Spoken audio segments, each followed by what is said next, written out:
Este programa tem classificação indicativa livre.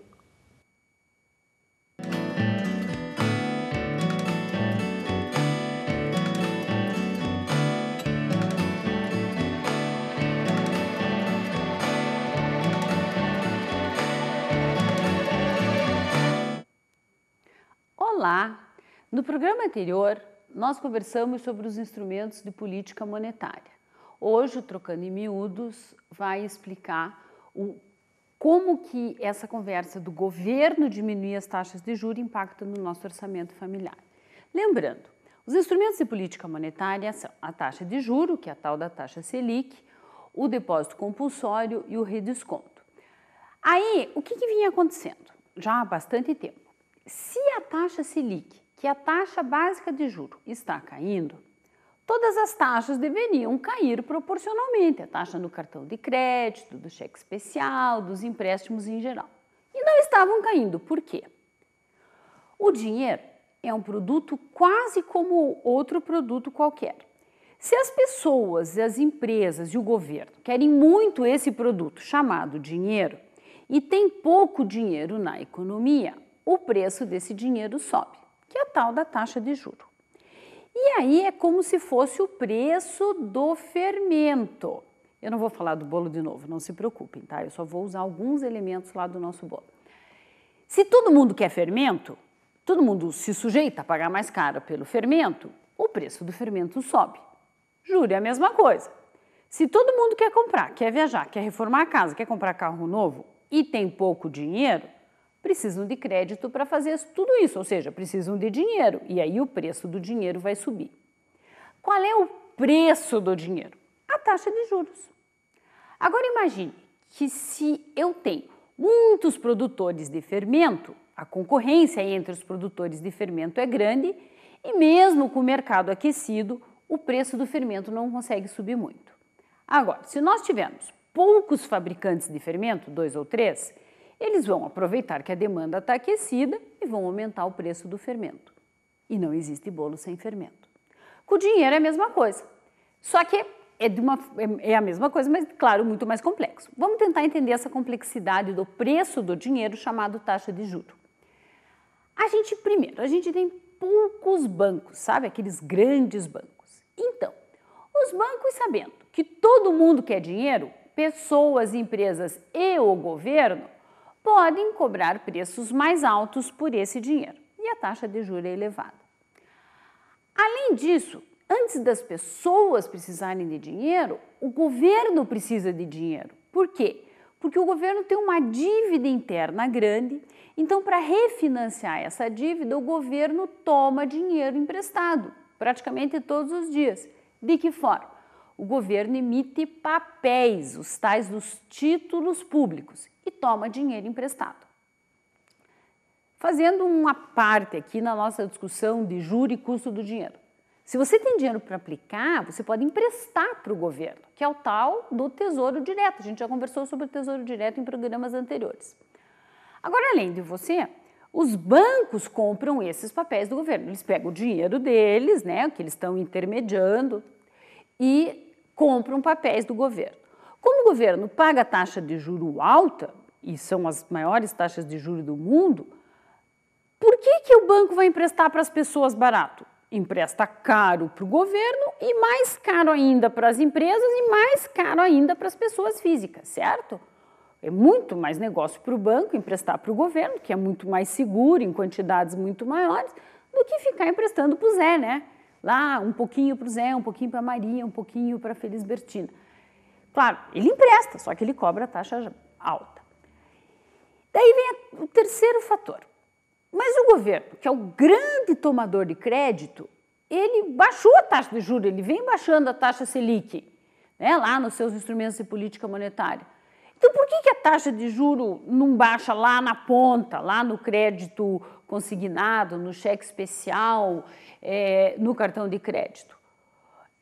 Porque, bom, aí os bancos vêm e dizem o seguinte, mas não é só uma questão da taxa básica de juro, eu tenho o compulsório, que é muito alto, lembra? É um dos instrumentos de política monetária.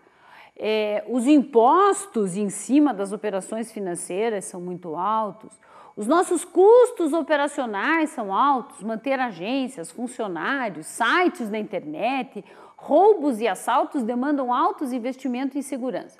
Bom, até aí, esses custos operacionais altos, todo empresariado tem as mesmas reclamações, né? Os fabricantes de fermento de farinha também sofrem com esses altos custos operacionais.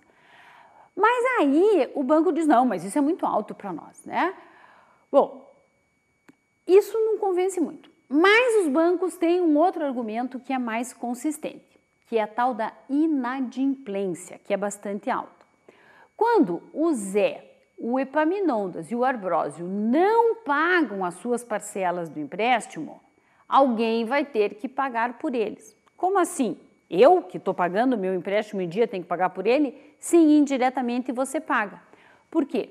O banco inclui no cálculo da taxa de juro a taxa básica de juro, o risco de inflação, as oportunidades de aplicação que ele deixou de fazer e uma taxa de inadimplência. Essa taxa de inadimplência é o que os bons vão pagar a mais para cobrir os prejuízos que o banco tem com os maus pagadores. E essa é uma argumentação consistente dos bancos. Mas aí o que aconteceu? A taxa de juros, a taxa básica de juros, a taxa Selic vinha caindo, certo? E os juros para todo mundo não estava caindo, tá? Aí eu prometi para vocês que eu ia explicar essa história do governo vir a público e dizer que ia diminuir a taxa de juros. Pois foi o que o governo fez. Pegou os bancos públicos, Caixa Econômica e Banco do Brasil, que são bancos grandes, e está levando esses bancos a reduzir as taxas de juro. Esses bancos estão entre os maiores bancos do país e com uma característica interessante. A Caixa é integralmente de poder do governo e o Banco do Brasil tem o governo federal como seu maior acionista. Então, eles resolveram baixar o juro. Então, em vez de ir pela base da taxa de juro, eles foram lá na ponta da taxa de juro, no crédito lá para Ana Paula, para o João e para a Maria, para diminuir a taxa de juros. Em uma comparação bem simplista, seria como se a fábrica de fermento fosse de propriedade do governo e o governo unilateralmente dissesse, agora o fermento está mais barato. Aí todos os fabricantes teriam que baixar o preço do fermento para não perder os clientes.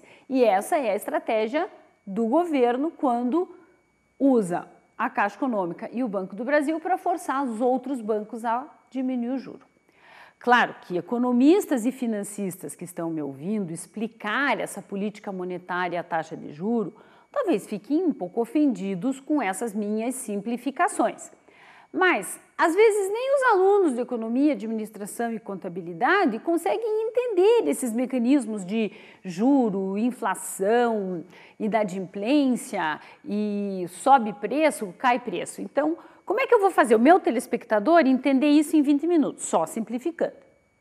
Claro que, se você está gostando do Trocando em Miúdos e essa história do governo usar a Caixa Econômica e o Banco do Brasil para reduzir taxa de juro, ou se você quer rever o programa sobre os instrumentos de política monetária, acesse lá a UFPR TV na internet que você vai aprender um pouquinho mais sobre juros. Agora, se você quiser realmente aprender sobre juros, inflação, política monetária, vai ter que ler aí alguns livros de introdução à economia. Bem, se o governo vem a público e força a ponta do consumo a diminuir as taxas de juro, então a gente pode dizer isso que é uma política heterodoxa de fazer com que a concorrência faça todos os bancos diminuírem as taxas de juros. O que vai acontecer? Bom, num primeiro momento isso é ótimo. Por quê? Mais pessoas vão poder contrair empréstimos e vão poder continuar gastando. O governo está preocupado porque acha que a atividade econômica está reduzindo, já não está crescendo, a economia não está crescendo tanto quanto estava nos meses anteriores. Então, o crédito ficando mais fácil e mais barato é aquela história de ir no supermercado com R$50 e mais o cartão de crédito. Esse é um fato bom no curto prazo, desde que no supermercado tenha produto na prateleira para ser comprado. O outro fator positivo dessa queda de juro é o seguinte, e aí se você é um endividado é interessante. As pessoas que estão mais endividadas podem tentar trocar as suas dívidas, ou seja, contratam um empréstimo mais barato e quitam aquele empréstimo mais caro. Agora, veja bem, não é que o teu financiamento do carro vai ficar mais barato. Não. Você vai ter que ir lá na financeira do seu carro, ver qual é o saldo do seu débito, ver quais são as implicações e o que precisa para quitar aquele financiamento. Ah, eu financiei o meu carro por 50 mil, estou devendo 35 mil. Eu vou pegar e vou em outro banco e vou ver se eu consigo um financiamento de 35 mil reais com uma taxa de juro menor, com uma parcela mais barata. Aí eu pego esse 35 mil reais e vou lá quitar o financiamento do meu carro e estou com outro financiamento mais barato. Você não imagine que a sua prestação vai diminuir automaticamente porque tem um cara bonito e uma moça simpática na televisão dizendo que a taxa de juros caiu. Não é assim que as coisas funcionam. Você vai ter que pôr a calculadorazinha, o processo do teu contrato embaixo do braço e pesquisar, tá? Bom, isso é bom, claro que é bom para nossas finanças pessoais. Agora, o que a gente precisa que realmente aconteça? As empresas precisam se beneficiar dessa queda de juro. Por quê? Porque daí as empresas vão comprar mais equipamentos, mais modernos, com mais tecnologia, vão produzir mais produtos, preferencialmente aos mesmos preços ou mais baratos, e aí a oferta de produtos aumenta, e aí quando você for ao supermercado com 50 reais em um cartão de crédito, os produtos não vão estar mais caros. Certo? De maneira bem simples. Você compra mais, só que você compra mais a preços reduzidos ou pelo menos estáveis. Você não pode comprar mais caro, certo? Então, essa queda da taxa de juros tem que chegar lá na indústria para a indústria comprar máquinas e equipamentos melhores para produzir com mais produtividade e vender produto mais barato. Senão, a inflação vai voltar. E o terceiro impacto dessa queda da taxa de juro é o seguinte: o sistema bancário funciona na base da confiança. Então, se os bancos estavam cobrando taxas de juro altas e justificavam o porquê de cobrar essa taxa de juro alta, por que agora eles podem cobrar a taxa de juro mais barata? Então, fica a dúvida seguinte: os bancos têm solidez necessária para emprestar mais barato? O argumento é o seguinte: não, a gente vai emprestar mais barato, vai emprestar para mais pessoas, então o que a gente perde no preço, a gente ganha na quantidade. Ou seja, o que a gente perde em taxas de juros menores, a gente ganha na quantidade de novos empréstimos realizados. Esse é um argumento que precisa ser estudado assim com um pouco mais de calma. E o que nós temos que ficar de olho, ou melhor, o Banco Central tem que ficar de olho?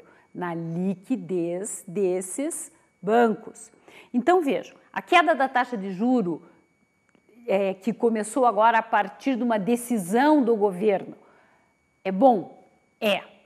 Primeiro, porque vai deixar a sua dívida mais barata, porque você vai tentar trocar essa dívida.